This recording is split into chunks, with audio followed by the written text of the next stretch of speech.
Hoy vamos a analizar una idea que de entrada puede sonar un poco extraña.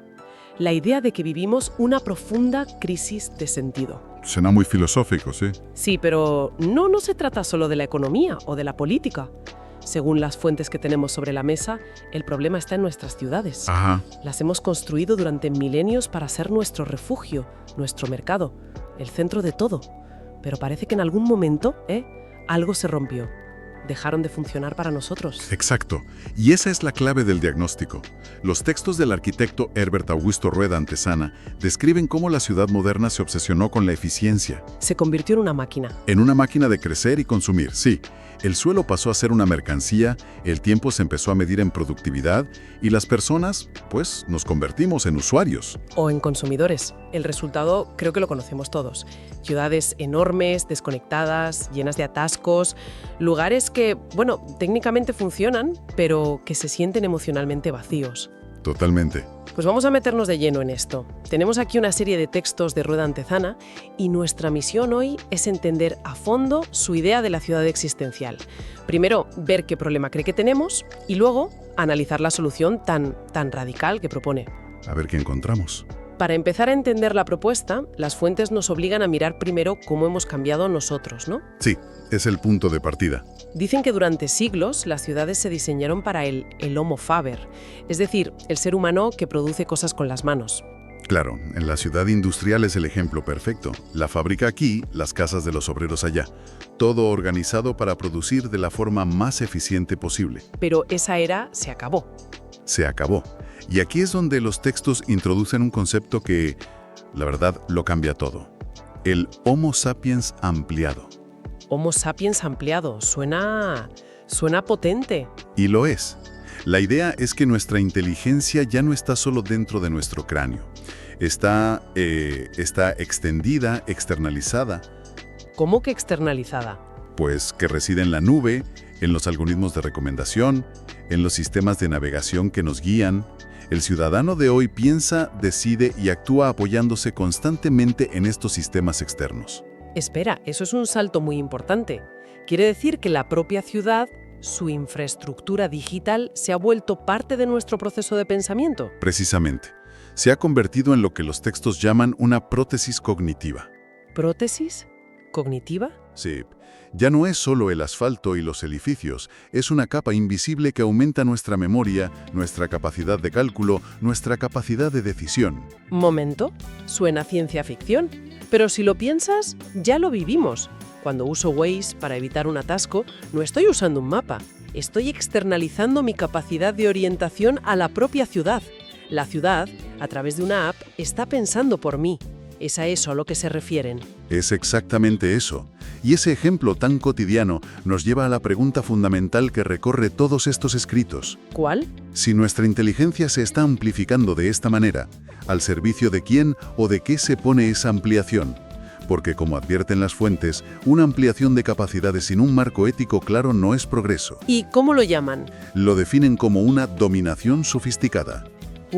Dominación sofisticada. Es como tener un superpoder que no controlas tú, sino la empresa que diseñó la aplicación. Y de ese miedo, de ese riesgo, es de donde surge la alternativa. De ahí nace la idea central, la ciudad existencial.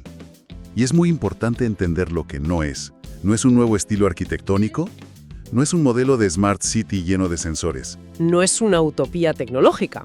Para nada. Es algo mucho más fundamental. Entonces, ¿qué es? ¿Cómo la definen? Es una forma radicalmente distinta de entender el propósito de una ciudad. Parte de una premisa muy simple. La ciudad existe para acompañar la vida humana en todas sus dimensiones. Todas sus dimensiones. Todas. Y aquí está la clave. No solo las materiales, vivienda, transporte, trabajo, sino también las intelectuales, las emocionales y, ojo, las espirituales. El urbanismo deja de ser una disciplina técnica sobre cómo ordenar el tráfico para convertirse en el arte de estructurar la experiencia humana. O sea que el objetivo ya no es la ciudad más rápida o la más productiva, sino la más consciente. Exacto. Una ciudad que se para a pensar. ¿Por qué estoy haciendo esto? ¿Para quién? Me imagino a los urbanistas preguntándose no solo dónde ponemos el polideportivo, sino ¿cómo hacemos que este espacio ayude a la gente a sentirse menos sola? Has dado en el clavo. Y en ese esquema, la tecnología, la inteligencia artificial, tienen un rol, pero es un rol subordinado. O sea, no están para decidir por nosotros. No, están para asistirnos, para ayudarnos a comprender mejor las consecuencias de nuestras decisiones. La IA puede simular el impacto de peatonalizar una calle, por ejemplo, pero la decisión final sobre si se hace o no y por qué sigue siendo profundamente humana, fruto de la deliberación. Vale, la filosofía es fascinante, de verdad, pero me estoy preguntando, si yo fuera la alcaldesa de una ciudad mañana y quisiera aplicar esto, ¿por dónde empiezo? Buena pregunta. ¿Construyo algo? ¿Apruebo una ley? ¿Cómo se materializa esta ciudad existencial en ladrillos y ordenanzas? Pues las fuentes proponen empezar por una nueva institución, una pieza central, el Centro de Inteligencia Cívica, o CIC, y lo definen por oposición a los data centers actuales. Los centros de datos. ¿Te refieres a esos almacenes gigantes llenos de servidores que suelen estar en polígonos industriales? Esos mismos. Fíjate, los textos los describen como espacios políticos invisibles. Es una definición muy potente. Y muy certera. Son infraestructuras privadas, opacas, alejadas de la vista, pero es allí donde se toman decisiones algorítmicas que afectan a toda la ciudad, sin ningún control democrático. El CIC es todo lo contrario. A ver si lo visualizo. En lugar de esa nave anónima, estaríamos hablando de un edificio público, quizá en el centro de la ciudad. Imagina lo opuesto, sí. En lugar de una nave anónima en un polígono, piensa en un edificio emblemático en la Plaza Mayor. Un lugar con pantallas interactivas donde cualquier ciudadano puede entrar y preguntar: ¿qué pasaría si hacemos esta calle peatonal? ¿Y el sistema te responde? El CIC te muestra simulaciones. Cómo cambiaría el tráfico, el ruido, el valor de los locales, la calidad del aire. No te da la respuesta, te da las herramientas para que la comunidad pueda tener un debate informado. O sea, su función no es gobernar. No. Es ayudar a la ciudad a pensarse a sí misma. Es una herramienta para la democracia, no un sustituto de ella. Justo. Pero para que un sistema así funcione y no se convierta en otra herramienta de control, los textos argumentan que es imprescindible crear una nueva base legal, unos nuevos derechos existenciales. Vale, esto es importante. Mencionan 3, ¿verdad? Sí, 3 que son cruciales. El primero es el derecho a la identidad. El derecho a la identidad. Es básicamente el derecho a no ser reducido a un perfil de datos, a que no te definan por tu historial de compras o tus me gusta. Es el derecho a ser más complejo y contradictorio que el algoritmo que intenta predecir tu comportamiento. Entiendo. El derecho a no ser solo una categoría de cliente para una empresa. ¿Cuál es el segundo? El segundo es el derecho al silencio. El derecho al silencio. Es increíble que tengamos que llegar a plantear esto como un derecho fundamental. Dice mucho de la locura en la que vivimos, sí. Es casi como reclamar el derecho a respirar aire limpio, pero para la mente. Es una analogía perfecta.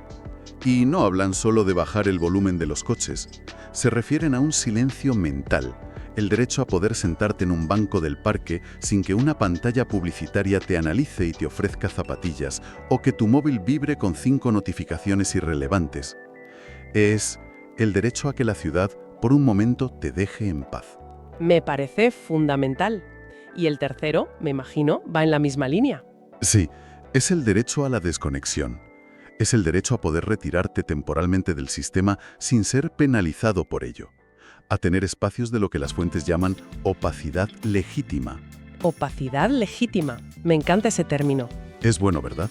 Es el derecho a ser un poco un misterio, a que no todo lo que haces tenga que estar registrado. Es el derecho a tener secretos, en el buen sentido de la palabra. Exacto. Y para garantizar estos derechos se necesita lo que llaman un urbanismo del consentimiento. Y también una infraestructura ética, con sistemas diseñados para olvidar. Diseñados para olvidar. Con datos que tengan fecha de caducidad. Hay una frase en los textos que es demoledora. Una ciudad que no puede olvidar tampoco puede perdonar ni evolucionar. Claro, porque te ancla para siempre a tus errores o a versiones pasadas de ti misma. Todo esto nos lleva inevitablemente a la cuestión del poder. Si la ciudad ya no te controla, ¿cómo se gobierna? Es que esa es la gran ruptura. Los textos argumentan que el modelo de gobierno tradicional, jerárquico, de arriba a abajo, está agotado. No funciona. Ya no funciona. La ciudad es un sistema demasiado complejo, demasiado vivo, para ser gobernado desde un despacho mediante órdenes. Entonces, proponen un cambio de mentalidad radical. Pasar de la idea de que gobernar es controlar a gobernar es habilitar. Suena bien, pero ¿qué significa en la práctica? Pues significa que el poder ya no se ejerce diciendo a la gente exactamente lo que tiene que hacer, sino creando las condiciones para que la vida florezca. A ver, ponme un ejemplo. Un gobierno que controla decide: vamos a construir una autopista aquí porque nuestros modelos dicen que es lo más eficiente. Un gobierno que habilita dice: el problema es la movilidad en este barrio. Vamos a dar a los vecinos los datos, las herramientas del SIC y un presupuesto para que diseñen y experimenten sus propias soluciones. Calles peatonales, carriles bici. Transporte a demanda, lo que sea.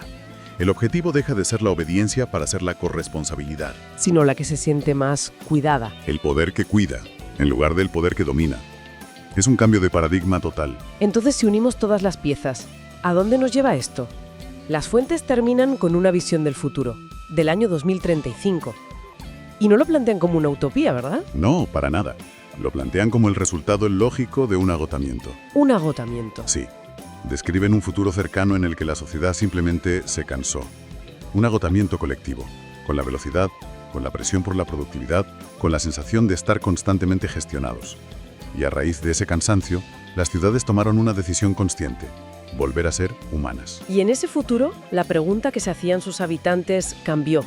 Ya no era ¿cómo de inteligente es mi ciudad? O cómo de eficiente es el transporte. No. La pregunta importante pasó a ser otra, mucho más profunda. ¿Esta ciudad me permite vivir bien? Exacto. Una pregunta existencial. En última instancia, el argumento central que recorre todas las fuentes es que la neutralidad en el diseño urbano es un mito. No existe. Cada decisión, desde la altura de un bordillo hasta la ubicación de un centro de datos, es un acto moral. Un acto que crea o destruye posibilidades de vida. Y la ciudad existencial es sencillamente una propuesta para que la ciudad asuma esa responsabilidad de forma consciente. No promete ser una ciudad perfecta, sino algo quizá más valioso, una ciudad consciente de sí misma. Los documentos terminan diciendo que la ciudad existencial no es un lugar al que llegar, sino una elección que se toma cada día y que empieza ahora. Y esto nos deja con una reflexión final que va mucho más allá del urbanismo. A ver. Si la ciudad se está convirtiendo, como hemos visto, en una prótesis de nuestra propia mente, la pregunta ya no es solo para arquitectos o alcaldes, es para cada persona. ¿Qué partes de nuestro pensamiento, de nuestra identidad, de nuestra libertad estamos dispuestos a externalizar y entregar a un sistema? Y sobre todo, ¿qué partes debemos, por una cuestión de pura dignidad, conservar siempre como nuestras?